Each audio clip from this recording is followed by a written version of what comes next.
Welcome to our YouTube channel. दोस्तों, आज मूसी और मैं देखने वाले हैं पाकिस्तानी और इंडियन रिचेस्ट मैन देखेंगे 2022 में सबसे ज़्यादा किसके पास पैसा और कौन किस मकाम पर है आजकल। तो वीडियो बड़ी हमारे लिए खास होने वाली है क्योंकि हम कोई ऐसा बंदा तलाश करने वाले हैं जो इंडिया के किसी रिचेस्ट पर्सन को टक्कर दे सके या कम से कम उससे थोड़ा सा नीचे ही हो। तो हमारे लिए बहुत होगा, बहुत इंटरेस्टिंग वीडियो होने वाली है। पूरी वीडियो हमारे साथ देखिएगा, बहुत मजा आने वाला है। So let's start. दोस्तों, दुनिया के सबसे अमीर बिलियनियर्स की बात की जाए तो भारत जैसे देश में तो इनकी फरमान है। भारत की इकोनॉमी का साइज इस वक्त $3 ट्रिलियन तो इंडिया बहुत आगे है, लेकिन आज मुकाबला देखते हैं पाकिस्तान के साथ कैसा होने वाला है। लेकिन हमारे पड़ोसी देश 227 बिलियन है, हमारे पास बहुत थोड़े से बिलियनर्स की लिस्ट निकालना चाहेंगे तो वो आपको कहीं नहीं मिलेगी। अच्छा, क्योंकि पाकिस्तान में सिर्फ 10 वही 10 बिलियन है, बहुत कम है। $1 बिलियन 227 और 10 बहुत ही ज्यादा इंटरेस्टिंग है कि बहुत ज्यादा 10 बड़े लोग। लेकिन ये भी तो हो सकता है कि और इंडिया के कोई पाकिस्तानी निजात बाहर का हो जिसके पास बहुत पैसा हो, इंडिया से भी ज्यादा हो, मतलब रहता पाकिस्तान में ना हो, शायद कोई मिल जाए। नहीं, मेरे ख्याल में तो बहुत कम ऐसा होगा। कैसी है आज हम इसी विषय पर आपके लिए वीडियो लेकर आए हैं, तो बने रहिए वीडियो के अंत तक हमारे साथ। और वीडियो शुरू होने से पहले चैनल को सब्सक्राइब जरूर करें। पहले बात करते हैं भारत और पाकिस्तान के सबसे अमीर लोगों की, यानी शाहिद खान और मुकेश अंबानी।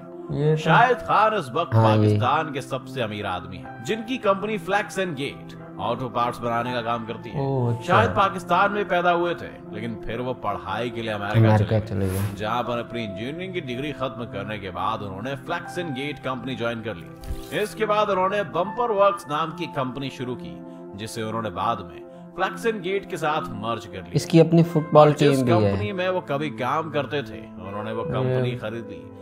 टोयोटा कंपनी से उस वक्त एक बड़ा ऑर्डर मिला, जिससे शाहिद ने फ्लैक्स एंड गेट की सेल्स को $17 बिलियन से आज $2 बिलियन कर दिया है। शाहिद का परिवार उतना अमीर नहीं था, लेकिन फ्लैक्स एंड गेट की अच्छी शुरुआत के बाद उन्होंने कभी पीछे मुड़कर नहीं देखा और 2012 में वो फोर्ब्स के कवर पेज पर भी थे। शाहिद को खेलों में काफी दिलचस्पी है और उन्होंने अमेरिका के नेशनल फुटबॉल लीग की जैक्सनविल जैगुआर्स नाम की टीम भी $7 बिलियन में खरीद रखी है। इसके अलावा वो इंग्लिश प्रीमियर लीग में खेलने वाली टीम फुलहम एफसी के भी मालिक हैं, जिन्हें उन्होंने 150 से 200 मिलियन पाउंड्स में खरीदा था। शाहिद ने रेसलिंग की दुनिया में कदम रखते भी ऑल एलीट रेसलिंग नाम की कंपनी शुरू की है, खेलों से बहुत ज्यादा लगाव बेटा मिलकर चलाते हैं। शाहिद की नेटवर्थ आज $8 बिलियन है और अगर भारत और पाकिस्तान देखकर खुशी हो रही है यार, कोई हमारा भी इतना अमीर है जो इंडिया को टक्कर दे सकेगा। जी हाँ, सही सुना आपने, 24वें। हाँ, माना कि पाकिस्तान में अमीर लोग हैं, लेकिन वो भारत के अमीरों जितने अमीर नहीं हैं। अच्छा, अब अगर आप भारत के सबसे अमीर इंसान मुकेश अंबानी को शाहिद खान से कंपेयर करने जाएंगे तो मुकेश अंबानी की कुल संपत्ति $100 बिलियन से ज्यादा है। शाहिद खान के लिए उनकी संपत्ति में 10 से 12 बिलियन का जुड़, ये तो फिर हमारा सबसे अमीर बंदा उनके मुकाबले में कुछ भी नहीं। पैसों से फर्क भी नहीं पड़ता हो। मुकेश अंबानी के रिलायंस का कुल मार्केट कैप इस वक्त $225 बिलियन के करीब है, जबकि इस साल अनुमान है कि पूरे पाकिस्तान की जीडीपी शायद $280 बिलियन की रहे। तो आप खुद ही देख सकते हैं कि पाकिस्तानी बिलियनर्स कितने ही अमीर हो सकते हैं अगर उनका पूरा देश पीछे है तो। खैर, अगर कार कलेक्शंस की बात की जाए तो शाहिद को भी कार्स का काफी शौक है। उनके पास 1 करोड़ की एस्टन मार्टिन, 11 करोड़ की पगानी हुआयरा और 33 करोड़ की लैम्बोर्गिनी वेनोनो है, जिसके साथ उनके पास एक लेयर जेट और बम्बार्डियर भी है। अगर वही अंबानी की कार्स को देखा जाए तो उनके पास 168 कार्स हैं, जिन्हें सिर्फ एक जगह रखने के लिए ही पूरे 6 फ्लोर का कॉम्प्लेक्स बनाया गया है।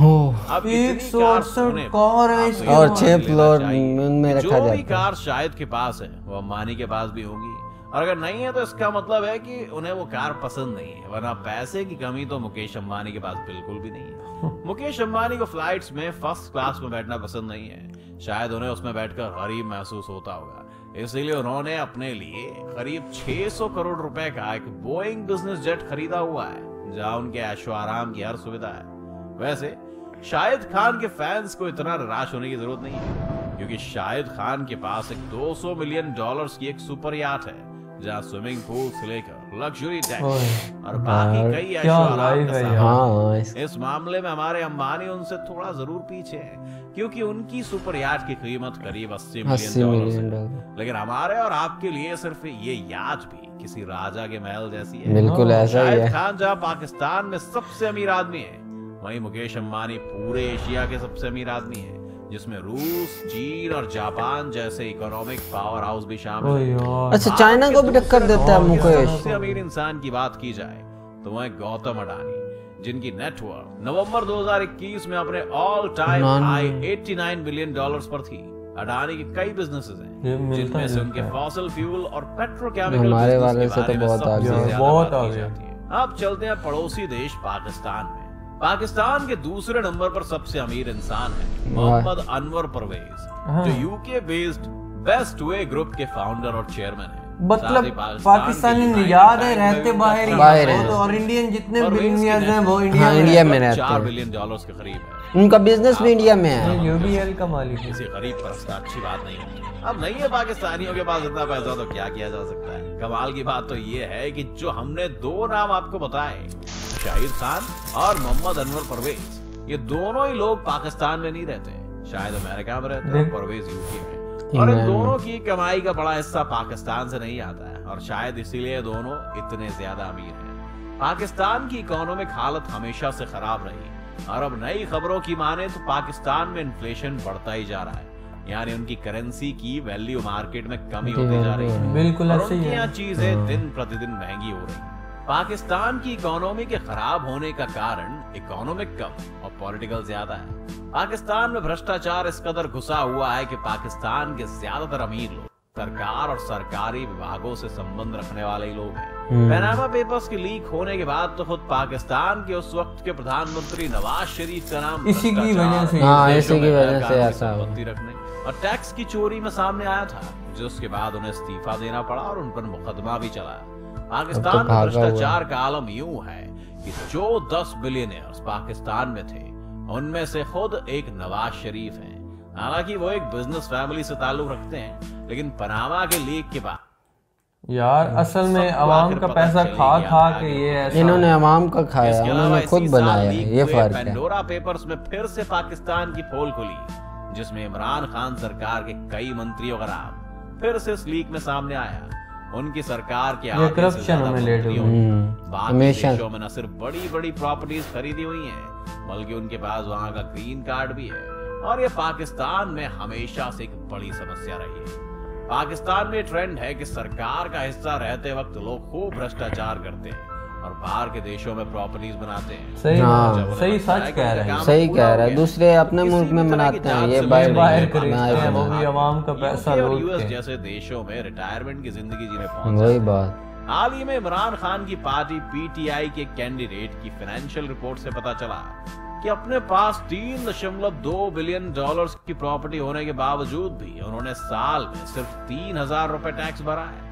इन सब कारणों की वजह से पाकिस्तान का कुल कर्ज 44 ट्रिलियन रुपए से ज्यादा का हो गया है, और आईएमएफ और वर्ल्ड बैंक जैसी संस्थाएं अब पाकिस्तान को लोन देने से सभी को लोन देने वाला चीन भी धीरे धीरे पाकिस्तान से अपने हाथ खींच रहा है। और अभी हाल की खबरों में सामने आया था कि सऊदी अरब ने पाकिस्तान को 4 बिलियन डॉलर्स का एक लोन दिया है, लेकिन इस लोन की शर्तें ऐसी हैं जिन्हें किसी और देश के संदर्भ में क्रिमिनल का। वैसे बातें बिल्कुल ठीक कर रहे हैं, तल्ख है लेकिन हकीकत है। 3.5% ब्याज लगाते हैं, और सऊदी अरब ने पैसा पाकिस्तान को 4% के ब्याज पर दिया है।